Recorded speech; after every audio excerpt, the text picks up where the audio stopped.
चेहरे पे अपना दस्ते करम फेरती हुई माँ रो पड़ी है, सर को मेरे चूमती हुई।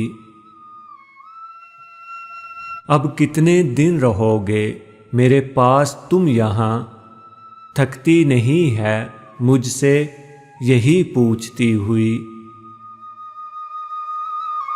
रहती है जागती वो मेरी नींद के लिए, बच्चों को मुझसे दूर परे रोकती हुई।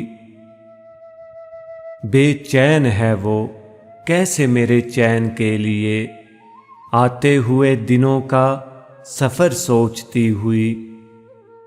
कहती है कैसे कटती है परदेस में तेरी, आँखों से अपने अश्के रवां पहुँचती हुई। हर बार पूछती है कि किस काम पर हो तुम, वो सख्त हाथ मेरे देखती हुई। चेहरे पे अपना दस्ते करम फेरती हुई माँ रो पड़ी है, सर को मेरे चूमती हुई।